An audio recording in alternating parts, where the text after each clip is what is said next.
Tuan-tuan dan puan, saya akan membentangkan salah satu daripada showcase Jabatan Pendidikan Negeri Perak bagi tahun 2015, iaitu pembelajaran dan pemudah cara abad ke-21. Saya percaya dan penuh yakin semua pengetua dan guru besar di Negeri Perak telah diberi penataran mengenai isu ini oleh PPD masing-masing, dan di PPD Batam Padang telah melaksanakan kelas pembelajaran dan pembelajaran secara rintis di beberapa buah sekolah bagi tahun 2014 yang telah diketuai oleh mantan PPD-nya iaitu Tuan Haji Wazir bin Mustafa, dan dibantu oleh pegawai SIC Plus bagi tahun ini, dan pada tahun ini program ini diperluaskan ke semua sekolah. Yang berusaha, tuan-tuan dan puan, para pendidik di kementerian negara menyedari hakikat bahawa kanak-kanak memerlukan kemahiran yang lebih daripada 3M setelah menamatkan alam persekolahan. Dalam dunia globalisasi pada abad ke-21, keperluan untuk melahirkan muda insan berkualiti tinggi menjadi semakin penting. Tuan-tuan dan puan, konsep pendidikan di Singapura contohnya menyatakan bahawa individu yang lengkap dengan kemahiran merupakan individu yang berkaitan tinggi, mengamalkan pembelajaran kendiri, menyumbang dengan aktif dan merupakan warga negara yang prihatin. Manakala di Finland pula berteraskan perkembangan kendiri, budaya dan keantarabangsaan, kemahiran media dan komunikasi, warga negara bertanggungjawab terhadap persekitaran, menitik beratkan kesihatan diri dan masa depan lestari. Justru Kementerian Pendidikan Malaysia melalui Pelan Pembangunan Pendidikan telah mengenal pasti kemahiran abad ke-21 sesuai dengan konteks tempatan dan dapat menyediakan warga negara Malaysia untuk bersaing di peringkat antarabangsa. Keperluan kepada pembelajaran dan pemudah cara abad ke-21 merupakan salah satu tuntutan untuk menjayakan Pelan Pembangunan Pendidikan Malaysia. Kerajaan melaksanakan pembelajaran dan pemudah cara abad ke-21 bergantung kepada 4 elemen utama, iaitu kondisi atau kemudahan sekolah, guru yang positif dengan dibantu oleh pegawai SIC Plus, dan yang penting adalah kesediaan para pengetua dan guru besar sendiri untuk berubah dari PDP yang bersifat tradisional kepada PDP yang abad ke-21 dengan sokongan daripada pegawai SI Partner Plus dan kesediaan murid. Berikut adalah beberapa ciri bilik darjah abad ke-21. Yang pertama, susunan secara berkumpulan membolehkan guru melaksanakan PDP secara kooperatif dan kolaborasi yang terbukti lebih efektif dan efisien berbanding pengajaran secara individu. Keduanya, bilik berinformasi ataupun bermaklumat. Ketiga, hasil kerja murid dipamerkan. Dapat melahirkan rasa bangga murid apabila melihat hasil kerja mereka dipamer dan secara tidak langsung mencetuskan minat mereka untuk belajar. Yang keempatnya, PDP berpusatkan murid, di mana murid bertanggungjawab di atas pembelajarannya, melibatkan murid secara terus dalam pengetahuan, menggunakan bahan yang mencabar pengetahuan sedia ada, pelajaran melibatkan interaksi sosial dan menggunakan aktiviti luar untuk meningkatkan pembelajaran. Seterusnya, tuan-tuan dan puan, guru sebagai fasilitator, iaitu guru memberi panduan apa yang perlu dilakukan, memberi kesedaran kepada murid untuk aktif memberikan idea, dan pembelajaran dapat dikaitkan dengan pengalaman sedia ada murid. Dan yang terakhir, ciri-ciri yang terakhir adalah murid digalakkan berbincang, iaitu pembelajaran secara bersemuka dan dapat berbincang dengan aktiviti yang diberikan oleh guru. Perbincangan berkaitan penyelesaian masalah menunjuk ajar ahli yang masih samar dengan aktiviti menyemak perkara yang telah diputuskan bersama kumpulan, membincangkan konsep yang terlibat dengan mengaitkan pengetahuan baru, akan memberi keyakinan diri, kebolehan memberi arahan dan kebolehan menyelesaikan masalah dan pembangunan konsep baru dalam diri murid.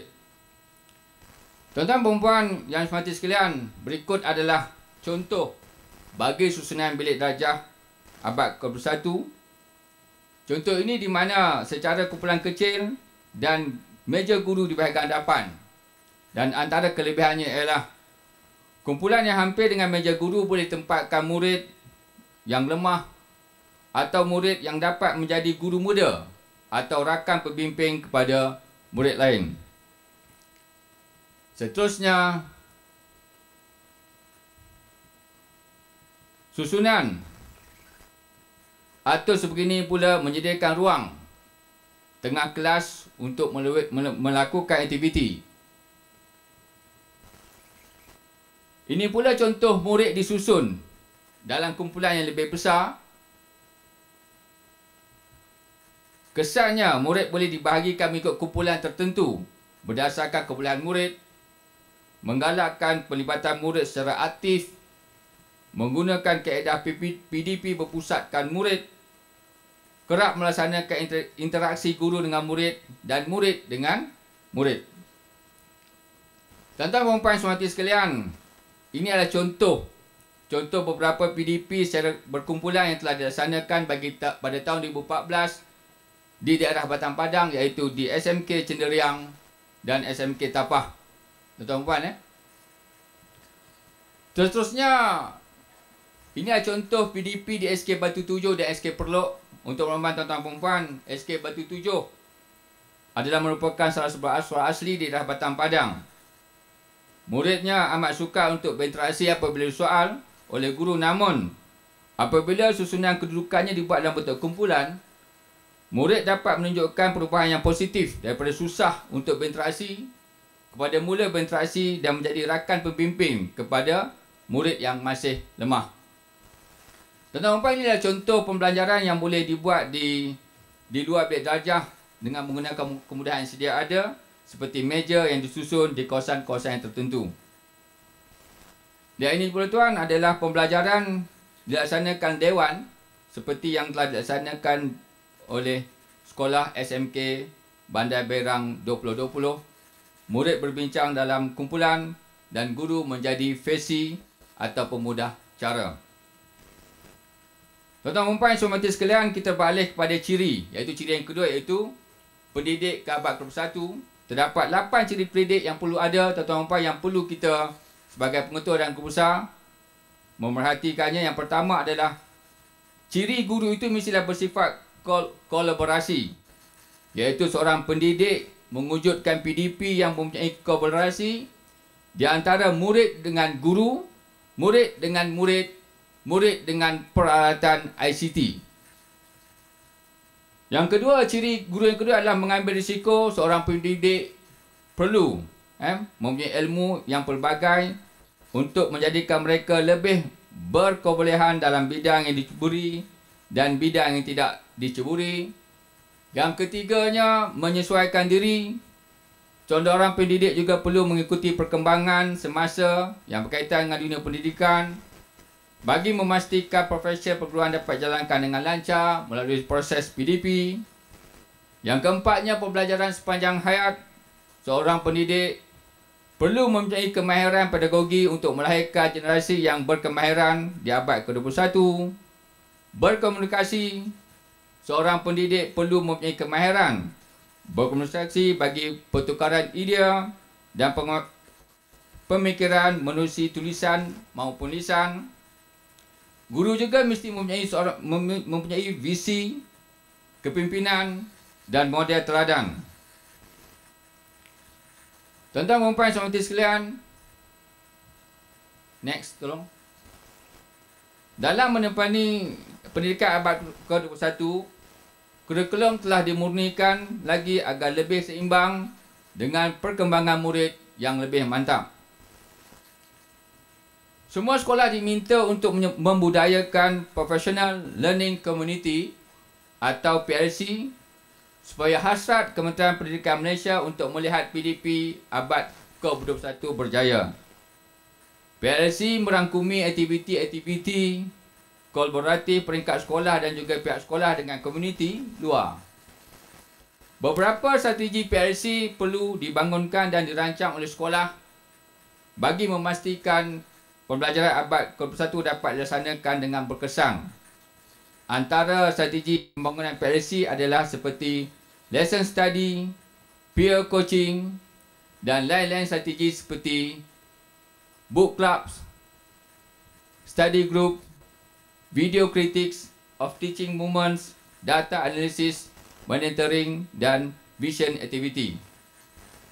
Perkara yang senang dilihat adalah berlakunya dua perkara iaitu transformasi bilik darjah dan transformasi PDP, dan insya-Allah ianya akan dapat melahirkan generasi pembawa pendahuluan yang bersaing. Tuan-tuan dan puan semati sekalian, yang ini adalah aspek ataupun elemen yang khusus pada tuan-tuan dan puan sebagai pengetua dan guru besar di sekolah. Iaitu yang pertamanya, pengetua guru besar sebagai pemimpin perlu mempunyai pengetahuan dan kesedaran tentang pendidikan abad ke-21. Iaitu pemimpin, iaitu ketua guru besar, menguasai pembelajaran berasaskan murid. Ini bermakna guru mampu merancang PDP abad ke-21 menggunakan pelbagai pendekatan yang sesuai dengan keupayaan murid-muridnya. Yang kedua adalah pembelajaran bersifat kolaboratif, iaitu tuan-tuan dan puan pengetua dan guru besar, guru dengan guru melibatkan perkongsian pendapat, murid dengan murid mewujudkan sikap saling bekerjasama antara murid dengan sikap belajar bersama-sama, penggunaan ICT dengan melakukan perbincangan, mencari bahan dan menjadi medan perkongsian maklumat. Yang ketiganya adalah kemahiran. Bagi subjek yang mementingkan kemahiran, pendekatan begini lebih menyeronokkan murid-murid. Contohnya PDP yang mata pelajarannya sains. Yang keempat, tuan-tuan dan puan, pengetua guru besar, pembelajaran adalah proses. Guru subjek sains akan menggunakan pendekatan proses untuk mendapatkan keputusan uji kaji yang dilaksanakan dalam PDP. Yang kelimanya, kemahiran berfikir aras tinggi. Apa juga pendekatan yang digunakan, guru ketika merancang PDP abad ke-21 perlu menerapkan unsur-unsur kebat ini.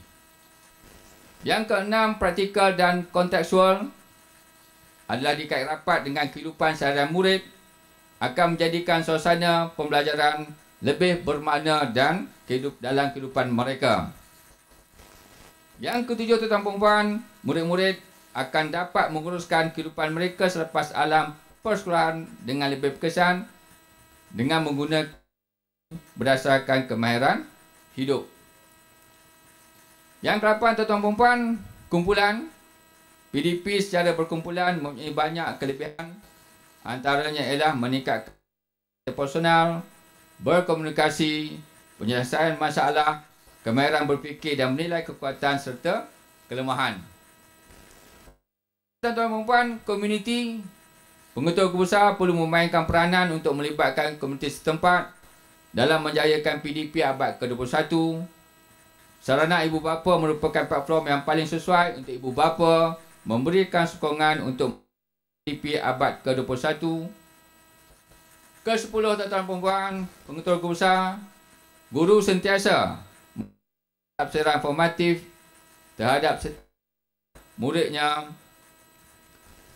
Dan seterusnya, dan yang terakhir, yang ke-11, belajar untuk kehidupan. Bimbingan diberikan kepada murid-murid untuk masa depan mereka, selalu memperdikatkan murid bahawa pemimpin negara pada masa hadapan. Tuan-tuan dan puan pengetua dan guru besar, dalam PDP abad ke-21 ini, pengetua dan guru besar hendaklah meningkatkan kemahiran dalam PDP abad ke-21. Lakukan pencerapan PDP sejujur-jujurnya dengan menggunakan instrumen SKPM 2010 Standard 4. Bimbinglah masih belum kompeten. Jangan sisihkan mereka. Mintalah bantuan pegawai sekiranya melibatkan guru-guru bahasa Melayu, guru bahasa Inggeris dan matematik. Guru besar mesti memastikan semua guru yang dicerap memperolehi skor sekurang-kurangnya 80% ke atas selari dengan hasrat Kementerian Pendidikan Malaysia melalui dashboard PPD. Yang berhormat tuan-tuan dan puan yang semati sekalian, apabila fizikal bilik darjah diubah, guru positif melaksanakan perubahan dan pemimpin mula memainkan peranan masing-masing dalam menjayakan kelas pembelajaran dan pemuda acara abad ke-21, maka kesannya pastilah kita lihat kepada murid-murid. Ini adalah ciri-ciri murid-murid yang dihasilkan dalam pembelajaran abad ke-21. Pertamanya, perkembangan kreativiti, pembelajaran kooperatif. Anak-anak kita akan mendapat berfikiran secara kritis dan reflektif. Anak-anak kita akan mendapat satu contoh kemahiran generik, multilingualisme, pelbagai kecerdasan, kemahiran belajar untuk belajar. Tuan-tuan dan puan sekalian, suasana murid di SK Bandar 2020 sebelum PDP adalah berpusatkan guru dan murid. Selepas kelas abad ke-21, murid aktif melaksanakan aktiviti secara berkumpulan, hanya bersifat sebagai fasilitator. Dan ini pula adalah suasana murid di Sekolah Menengah Kebangsaan Sungai Keruit. Murid-muridnya aktif menjalankan aktiviti suatu PDP oleh guru. Pula tuan-tuan dan puan adalah di SJKT Taman Slim River, di mana sebelum itu murid disusun dalam suasana perpesaan. Namun selepas mendapat bimbingan pegawai SIC Plus, susunan kelas tak diubah, jadikan murid dapat berbincang, memberi pendapat, bekerjasama di dalam kumpulan. Tuan-tuan dan puan, sesungguhnya sebagai pemimpin adalah menjadi tanggungjawab atas segala apa yang berlaku di sekolah. Maka pengajaran dan pemuda acara abad ke-21 ini menjadi tanggungjawab kita bersama untuk memastikan agar matlamat PPPM itu tercapai. Tuan-tuan dan puan pengetua dan guru besar, kita perlu mempunyai kekebalan hati yang penuh dengan keazaman dan berjiwa besar untuk menjadi orang yang paling hebat. Tuan-tuan dan puan, saya dah habis ke slide yang terakhir, dan insya-Allah bahan ini akan saya berikan kepada semua pegawai pendidikan daerah di negeri Perak, dan tuan-tuan dan puan boleh mengambil daripada PPD masing-masing. Dan marilah kita bersama-sama mendengar apa kata mereka telah melaksanakan projek rintis kelas abad ke-21 ini di daerah Batang Padang pada tahun 2014. Wabillahi taufiq wal hidayah. Assalamualaikum warahmatullahi wabarakatuh dan salam sejahtera. Hari ini saya rasa seronok belajar dan saya rasa lebih aktif dan saya berlembu-lembu untuk menjawab soalan. Saya selalu membantu kawan saya menyelesaikan matematik dalam mata pelajaran matematik. Bagi pelajar-pelajar kami di SMK Hanukan, PDP pada abad ke-21 telah berjaya merangsang pelajar-pelajar kami menjadi lebih proaktif, lebih berani, lebih bersemangat untuk menjalankan PDP. Pelajaran saya pada hari ini, saya rasakan bahawa pelajar-pelajar saya lebih aktif, di mana mereka cuba berlumba antara satu sama lain untuk memberikan jawapan yang tepat. Ada juga pelajar-pelajar saya yang cuba untuk membetulkan kesilapan rakan-rakannya yang memberi jawapan kepada guru. Sambil itu, saya juga dapat lihat bahawa pelajar-pelajar saya lebih berinteraksi antara satu sama lain. Pendidikan Malaysia